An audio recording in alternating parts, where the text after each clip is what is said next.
La trampa de la Esfinge Blanca. Alrededor de las 8 o las 9 de la mañana llegué al mismo asiento de metal amarillo desde el cual había contemplado el mundo la noche de mi llegada. Pensé en las conclusiones precipitadas que hice aquella noche, y no pude dejar de reírme amargamente de mi presunción.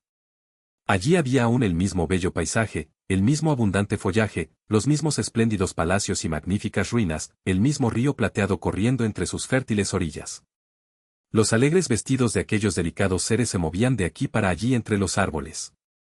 Algunos se bañaban en el sitio preciso en que había yo salvado a Beena, y esto me asestó de repente una aguda puñalada de dolor. Como manchas sobre el paisaje se elevaban las cúpulas por encima de los caminos hacia el mundo subterráneo. Sabía ahora lo que ocultaba toda la belleza del mundo superior. Sus días eran muy agradables, como lo son los días que pasa el ganado en el campo. Como el ganado, ellos ignoraban que tuviesen enemigos, y no prevenían sus necesidades. Y su fin era el mismo. Me afligió pensar cuán breve había sido el sueño de la inteligencia humana.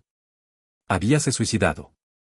Se había puesto con firmeza en busca de la comodidad y el bienestar de una sociedad equilibrada con seguridad y estabilidad, como lema, había realizado sus esperanzas, para llegar a esto al final. Alguna vez, la vida y la propiedad debieron alcanzar una casi absoluta seguridad. Al rico le habían garantizado su riqueza y su bienestar, al trabajador su vida y su trabajo.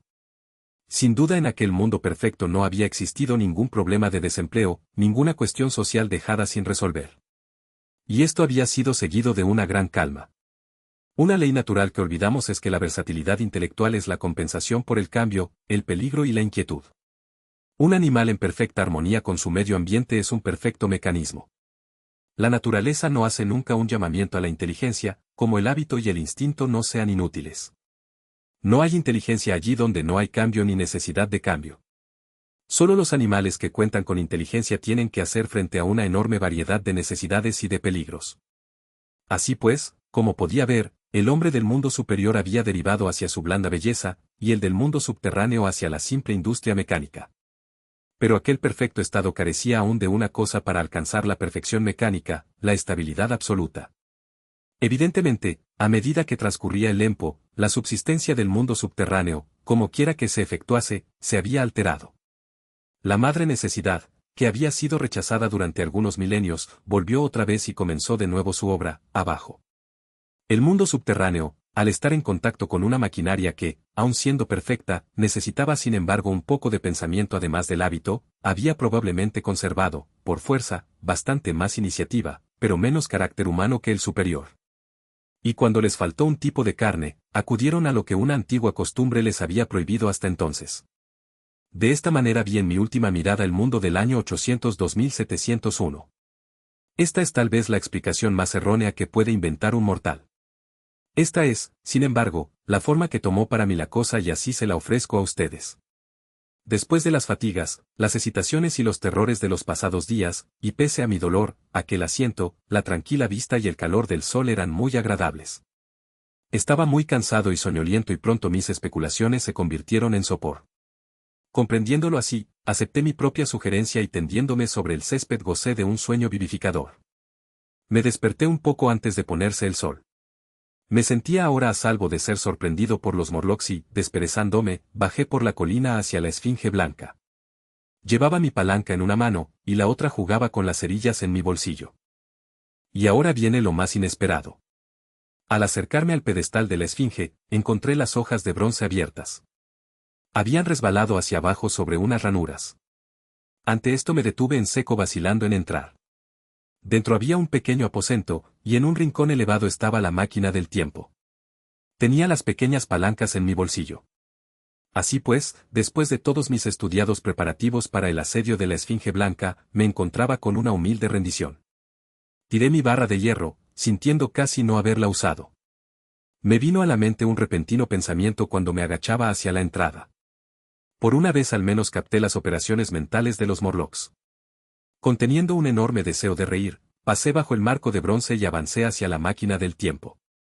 Me sorprendió observar que había sido cuidadosamente engrasada y limpiada. Después he sospechado que los Morlocks la habían desmontado en parte, intentando a su insegura manera averiguar para qué servía. Ahora, mientras la examinaba, encontrando un placer en el simple contacto con el aparato, sucedió lo que yo esperaba. Los paneles de bronce resbalaron de repente y cerraron el marco con un ruido metálico. Me hallé en la oscuridad, cogido en la trampa. Eso pensaban los Morlocks. Me reí entre dientes gozosamente. Oía ya su risueño murmullo mientras avanzaban hacia mí. Con toda tranquilidad intenté encender una cerilla. No tenía más que tirar de las palancas y partiría como un fantasma. Pero había olvidado una cosa insignificante. Las cerillas eran de esa clase abominable que solo se encienden rascándolas sobre la caja. Pueden ustedes imaginar cómo desapareció toda mi calma. Los pequeños brutos estaban muy cerca de mí. Uno de ellos me tocó. Con la ayuda de las palancas barrí de un golpe la oscuridad y empecé a subir al sillín de la máquina. Entonces una mano se posó sobre mí y luego otra. Tenía, por tanto, simplemente que luchar contra sus dedos persistentes para defender mis palancas y al mismo tiempo encontrar a tientas los pernos sobre los cuales encajaban. Casi consiguieron apartar una de mí. Pero cuando sentí que me escurría de la mano, no tuve más remedio que topar mi cabeza en la oscuridad, pude oír retumbar el cráneo del Morlock, para recuperarla. Creo que aquel último esfuerzo representaba algo más inmediato que la lucha en la selva. Pero al fin la palanca quedó encajada en el movimiento de la puesta en marcha. Las manos que me hacían se desprendieron de mí. Las tinieblas se disiparon luego ante mis ojos. Y me encontré en la misma luz grisácea y entre el mismo tumulto que ya he descrito.